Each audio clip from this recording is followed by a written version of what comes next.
सभी सम्मानित शिक्षकों को सलाम नमस्कार।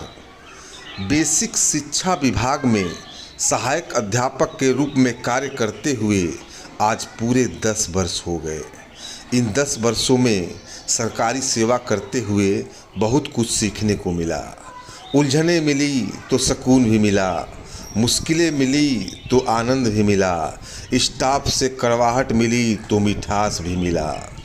सर्वप्रथम सहायक अध्यापक के पद पर जब कार्यभार संभाला तो लोगों ने कहा कि जब प्राइमरी मास्टर की ही नौकरी करनी थी तो इलाहाबाद में 11 साल सिविल सर्विस के लिए जी तोड़ मेहनत क्यों की, माँ बाप की भारी कमाई क्यों बर्बाद किए। मुझे लगा कि बात तो सही ही है।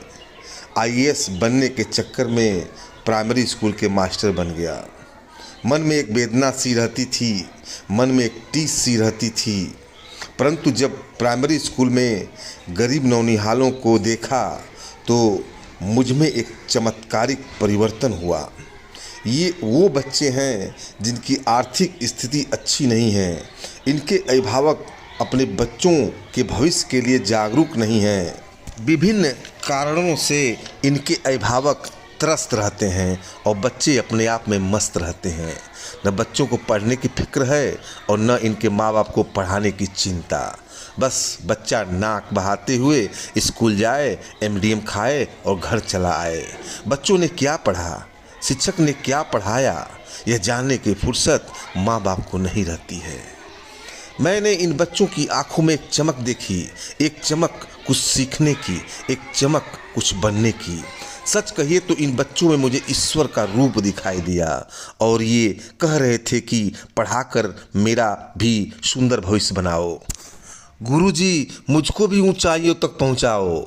मैं गरीब हूं तो क्यों, मेरा भी हक नहीं है कि एक अच्छे भविष्य के लिए, एक अच्छे जीवन के लिए मैं स्वयं को तैयार कर सकूं। मैंने पाया कि ईश्वर ने मुझको इसीलिए प्राइमरी स्कूल में भेजा है कि इन गरीब नौनिहालों के भविष्य को संवार सकूं। शायद आईएएस पीसीएस बनकर इन गरीब बच्चों का भविष्य नहीं संवार सकता था, इसीलिए ईश्वर ने मुझको इन बच्चों के बीच भेजा। अब मुझे खुशी होती है कि मैं प्राइमरी स्कूल का एक शिक्षक हूं, जहां बच्चों की बेसिक शिक्षा की नींव को मजबूत करने में अपना 100% प्रयास करता हूं। मेरे एक मित्र ने कहा कि बेसिक शिक्षा विभाग की कोई एक कमियां या बुराइयां और कोई एक अच्छाइयां बताओ।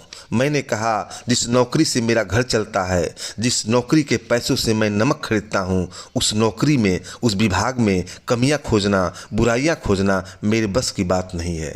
हाँ, अच्छाइयां बताता हूँ। पहला और सबसे महत्वपूर्ण, इन गरीब बच्चों को पढ़ाकर उनके साथ समय बिताकर बहुत सुकून मिलता है, बहुत आनंद आता है। जिंदगी में कितना भी तनाव एवं परेशानियां हो, स्कूल पहुंचने पर जब बच्चे सर सर कहते हुए मेरे पास आते हैं तो सभी तनाव और परेशानियां दूर हो जाती है। जब बच्चों को सिखा रहा होता हूं तो खुशी होती है कि इस देश की सेवा के लिए कर्णधार तैयार कर रहा हूं, जो भविष्य में देश के योग्य नागरिक बनेंगे। जब ईश्वर मुझसे पूछेगा कि मैंने तुमको गरीब बच्चों को पढ़ाने के लिए, उनके भविष्य को संवारने के लिए भेजा था, तूने अपने कार्यों को कितने सही ढंग से किया, तो मैं सर उठाकर बड़े गर्व से बता सकूंगा कि मैंने इन नौनिहालों को अपना 100% दिया हूं। इन 10 वर्षों की सफल यात्रा में जिन मित्रों, गुरुजनों, अधिकारीगण का मुझको सहयोग रहा है, उन सभी का सादर आभार। शिक्षक, तुझे सलाम। इन 10 वर्षों की सेवा के कुछ सुंदर तस्वीरें जिसे मैं हमेशा याद रखना चाहूँगा। आप सभी सम्मानित शिक्षकों से विनम्र निवेदन है कि यदि आपने इस चैनल को अभी तक सब्सक्राइब नहीं किए हैं तो चैनल को सब्सक्राइब कर अपना प्यार और दुलार मुझे प्रदान करें। यदि ये वीडियो अच्छी लगी हो तो इस वीडियो को लाइक और शेयर ज़रूर करें।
है।